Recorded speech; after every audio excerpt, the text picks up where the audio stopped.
What is up, Posy people? Frank here. You're watching Frank Reviews on the Super Posy Show. Today, I want to talk about Teen Titans, the Judas Contract.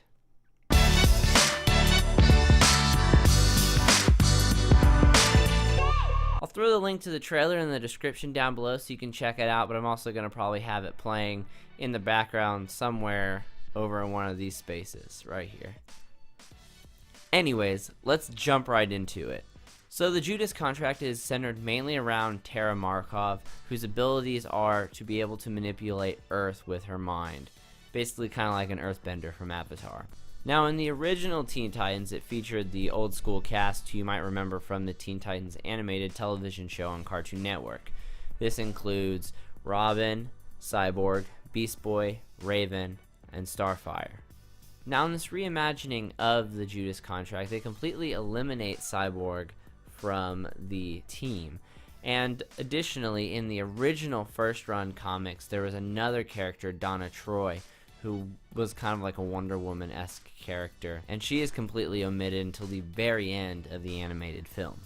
So in this film, they actually replaced both those characters with Damian Wayne, who is the most recent Robin and biological son of Batman, Bruce Wayne, and Blue Beetle, who is in the New 52 Teen Titans, replacing Cyborg, who in this new universe is now a member of the Justice League. And I'm pretty sure that's why they omitted Cyborg from this movie altogether in the first place, because in the animated film universe that they've kind of established, Cyborg is already a member of the Justice League. You can see this in like Justice League Doom and some other more recent animated works featuring the Justice League.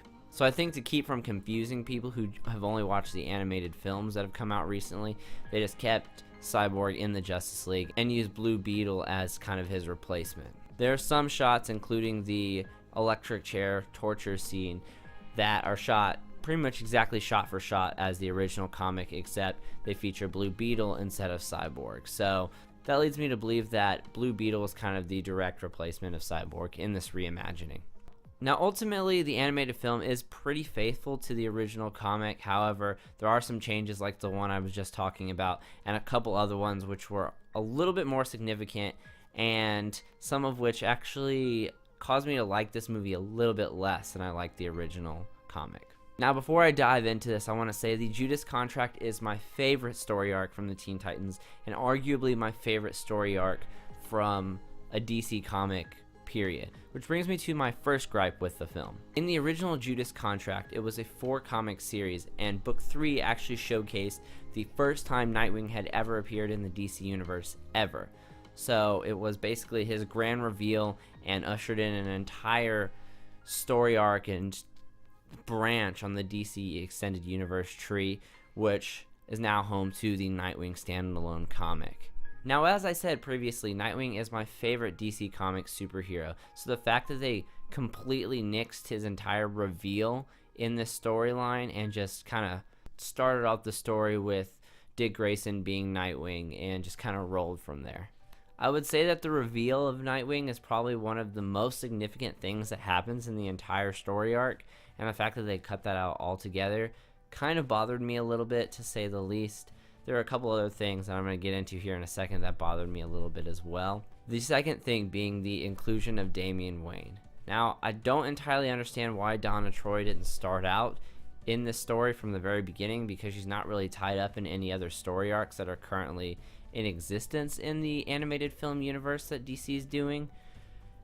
But who knows? The fact that Damian Wayne is present in this kind of makes the whole timeline out of whack. I get that with Blue Beetle on the team, it makes a little bit more sense that Damian Wayne is present on this team, but I feel like they were pushing really hard for kind of a New 52 vibe, which is cool because that's probably what their core audience knows, as opposed to the original comic runnings, which happened like 30 years ago. But by taking a 30-year-old timeline and a 3-year-old timeline and kind of intertwining them together, it doesn't really make a whole lot of sense, and that kind of bothered me a lot more than maybe it should have, but it made it a little bit harder to follow and really get into, because I was just so confused the entire time with, wait, so where does this take place in the storyline? Does it take place way in the past back here, or does it take place, further up in the New 52 storyline?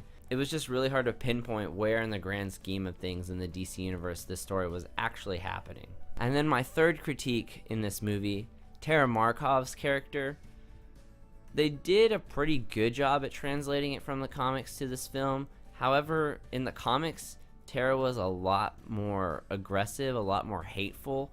She thought a lot more really dark and kind of evil things. And here I feel like she was portrayed more as kind of like a confused, torn individual who didn't know what side to be on.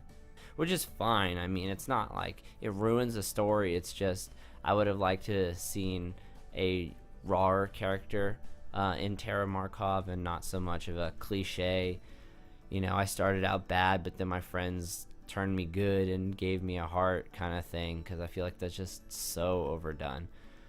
But all in all, it was still a really good film.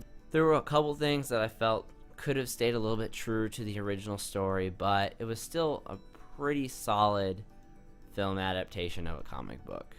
I walked away being satisfied, not blown away, but satisfied for sure. Ultimately, I'd give it probably 3.5 stars out of 5. It was above average, wasn't anything spectacular. If you read the original comic books, you'll probably appreciate the story, but it's nothing to write home about, that's for sure. Anyways, this video is not just about my opinion. I want to hear your guys' opinion on this film as well. If you've seen it, let me know in the comments down below what you thought about it. If you haven't seen it, I'd recommend at least giving it a go, especially if you're a fan of the Teen Titans and the DC universe, because it's a solid, entertaining movie. Thanks so much for watching, guys. That's all I got for today. If you're new here, feel free to hit that subscribe button. Stick around. I've got quite a few different video ideas in the works right now that will be coming out over the next week or so. One of which is a new Drunchies, which I've already bought all of the stuff for. I just gotta film it, hopefully tonight, and I'll probably be posting it as early as tomorrow.